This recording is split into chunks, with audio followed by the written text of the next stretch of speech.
What's up, y'all? It's admiralpedro, and today I'm gonna be talking about the Rell movie. I'm gonna talk about what y'all missed, and I'm also gonna be talking about the release date, which I'm putting at the end of the video. So make sure y'all watch it all the way through so y'all can see the release date information and when the game is going to release. Alright, so the game starts off with a story mode, and it shows us a lot of things as far as like how the story mode is gonna work. It shows us the tutorials and how to actually play the game. And what we might have not noticed is it shows us in this barrel, right? We start off in a barrel.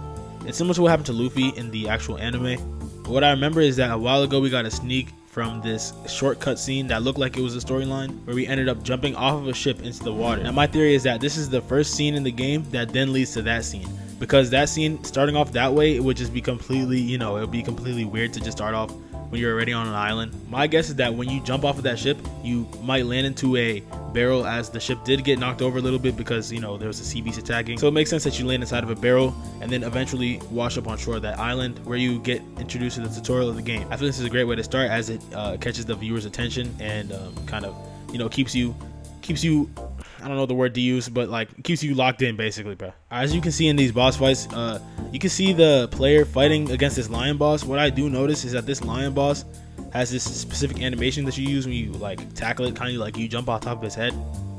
And I'm pretty sure they said that a lot of these bosses you can actually tame. So my guess would be that maybe it's possible that when you jump on top of the boss at least one time, or like throughout the entire boss fight, maybe it's possible that you can tame them. If you increase your luck, maybe it's possible that one of these chances of jumping on top of their head, you won't kill them, but instead you befriend them and they become your pet. Maybe this could be a Pokemon inspiration type thing, like where you throw out a Pokeball and they have a chance of getting caught. I don't know. Next, I'm going to be talking about Impel Down. So as you can see, they're moving through Impel Down and showing a lot of different things. Impel Down is very dark and looks very scary, and it looks like a place that you're not going to want to be. My guess is there's going to be some sort of penalty for being in Impel Down. I feel like it wouldn't be fun unless there's something that happened to you from being impelled down, because people would just be going in and out of there kind of like a supermarket, you know what I'm saying? If you go to impel down, I feel like you should have your bounty lowered or reset, or some sort of thing should happen to you. So as they have said in the trailer, it seems like Marines will be able to control impel down in like the ways that it's like open and closed. Now my only problem with this is like, is it possible that you could just have a friend who happens to be a Marine who can let you out, or just anytime you get impelled down, if you have a friend in there who can like get you out? I feel like that's kind of like an easy way to get out of like a punishment. So I feel like it should definitely be some sort of thing that happens to you when you go to impel down in the first place. I feel like you should have a bounty lowered or reset or something like that. But then again, it's only high ranking Marine officials, so it's not like you can just join an alt account or anything, and you have to actually have an account that's high ranking. Or maybe it's NPCs. It could be high ranking Marine NPCs, as they have said that there's going to be NPC pirate groups, so pirate groups that are just in the game. I think they said there's going to be 40 pirate groups, so it could be possible that they have some Marines that are like this as well. I feel like it would be really cool, like how they have people like Garp and Roger as they were rivals. I feel like it'd be cool if we had the ability to build rivalship or like any sort of relationship with any NPC in the game, because I think that would be like really realistic to the One Piece world. Now let's talk about events. They say events only happen when you enter like the area where they take place. So they happen on land, I think in air as well, underwater, on the ocean. Now back to the in-game factions. So basically a lot of these factions are going to have their own boss. I feel like this is really cool because you're going to be able to run into NPCs that are basically like probably going to like try to attack and kill you if you're like on their bad side. But if you befriend some NPCs, maybe it's possible that they can come and try to break you out of impelled down, or maybe even stop an execution. As you see in the anime, when Shanks was being executed, a lot of his crew pulled up and tried helping and saving him. I feel like it'd be really cool in Rell seas if not only your crew pulled up, because think about it, if you're at Marineford and you're about to get executed, it would make absolutely no sense if only your crew showed up, unless you have like a crew that's like the size of everyone at Marineford, or unless your crew is just like that. So crews are either gonna have to be huge, or you're gonna have to have a lot of those pirate NPCs. And I would suppose that having those pirate NPCs as like helpers would be a great idea in that situation, because the servers are always going to have limits. So whether your crew is huge or small, it's not going to be really possible for your entire crew to be in a server if it's over like probably 15 people. So it would be really important to befriend a lot of these people, so that if you are in this situation where you're getting executed, then you can have a lot of people come over to help you. Now they have multiple events, but one of the events that stuck out to me was the war event. The war event can happen probably between like pirate wars and stuff like that, or maybe even like wars like Marineford.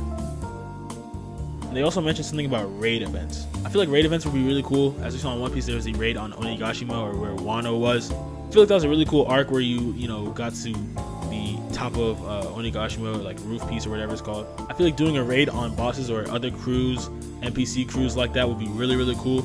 Teaming up with other pirates or teaming up with other people in the server to take them down would be be really awesome. And as I said, they can only happen when you enter the facility of the actual event. So if you go to a specific island, there can be a raid happening there. Or maybe if you are in a situation where a raid's happening and you're in danger, you can call your friends on Discord or maybe even in game with the snail phones and then tell them to pull up, you know what I'm saying? They also mentioned at some point in the video that depending on which crew you side with, that can change your progression. And it seems like they're gonna have like a bunch of different types of progression, but one of the main progressions I think might be the storyline. So it's possible that in the storyline these characters can show up. I'm not too sure though, because again, I'm not a developer. My name is not admiralpedro, as I said in the last video. I am not a Rell developer, so please take this with a grain of salt. But maybe because they said that the people you interact with will have some sort of, you know, thing to do with your progression, maybe, just maybe, these people will show up in the story mode. I feel like that would be some like really advanced scripting. So if they're actually able to do that, I will be like very surprised. And now I'm going to talk about HAKI. HAKI is very important in Rell Seas, as I have mentioned before, stating that HAKI is basically going to be like stronger than fruits. I think this is important because in the anime, HAKI is used a lot. It's utilized a lot after the time skip, and people like Shanks and Mihawk don't have fruits, at least not to our knowledge, and they use these HAKI abilities like coating their sword with a bunch of HAKI and then using some big slash to like take somebody down. They're on the level of like people who have mythical fruits and legendary fruits. So I feel like having HAKI as like the main power source of the game is a very good idea. And I wanted to talk about each form of HAKI. So they have observation HAKI. They also have stated that HAKI can have certain buffs based on the bounty poster, I think, that you have, or something like that. Now these bounty posters are obviously very important.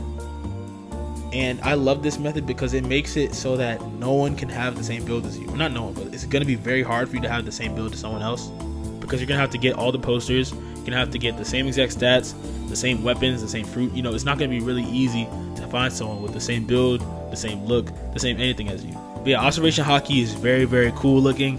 As you can see here, he's dodging without really moving anything. He has some posters that make it so that he can actually see what his opponent's moveset is. And it looks like this red eye thing is basically like his observation HAKI. Or maybe it's for Conquerors, I don't know. And depending on which posters you have, you can actually dodge up to 8 times.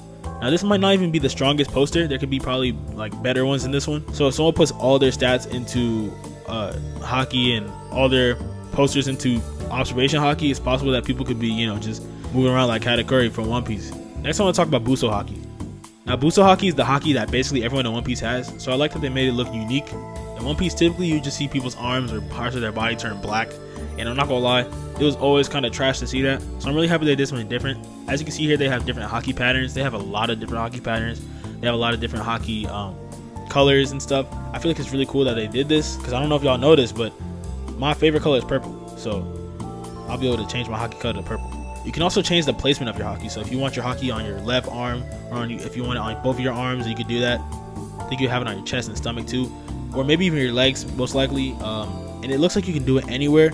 It doesn't seem like you have to be in a specific area to customize it. It looks like you just customize it whenever you want. Now my problem is with this last form of HAKI, Conquerors. Now in the video I posted the other day talking about Conquerors HAKI, and in my theory video, I talked about how I didn't want Conquerors HAKI to be for everyone to use. It seems like that might be the case, but they made something very clear. HAKI is not going to be easy to get. It seems like you have to do more than just a quest to get HAKI or get Conquerors HAKI, because they made it clear that all forms of HAKI are not going to be easy to get. I think this is a great idea, because I want Conquerors HAKI to be obtainable, but I don't want it to be obtainable for everyone. Watching One Piece, you see only the best of the best really have Conquerors HAKI, so like seeing people have it, like everyone having it in One Piece would be really annoying, because you know everyone would be like, no one would really be special if they all had. So I feel like them making it extremely difficult to get is a good idea, because at the same time it doesn't discourage players from getting it, and it doesn't make you seem like you have to all 50 times until you spawn in lucky with it. But I guess because people like Ace have had it since like a younger age, and Doflamingo, I feel like it'd be really cool to awaken it that way. But what we do notice is that in people like this, like Ace and Doflamingo, they only awaken it in scenes of trauma and scenes of, you know, stuff going on. So maybe it's possible that in Rell Seas, maybe when facing a certain boss, or you get to a certain amount of health, or maybe it's like you get to a certain point where you're like right about to die, then you have a chance of having it.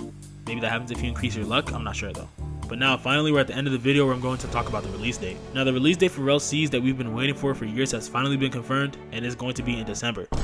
Now if you really want to play it before December, because December feels so far away, it's currently July when I'm making this video. That's around 4 to 5 months away. Now if you really are like tired of waiting for Rell Seas and you want it now, then I'm not gonna lie, I would get the gold and silver subscription where you can get early access to the game. But if you're a patient dude, or you're just broke, then you can just wait. just kidding. Y'all are probably not broke. But anyways, I hope y'all enjoyed this video. I hope I'll see you on the next one. And yeah, have a good day. Also, if y'all want to join my crew, go ahead and join the Discord server. I will be letting everybody join the crew. There's no requirements or none of that to be in the crew. There will be a main crew. There will be requirements to join that, but just the crew in general, I want to have a big, huge crew. So make sure y'all join the Discord. And yeah, have a good day.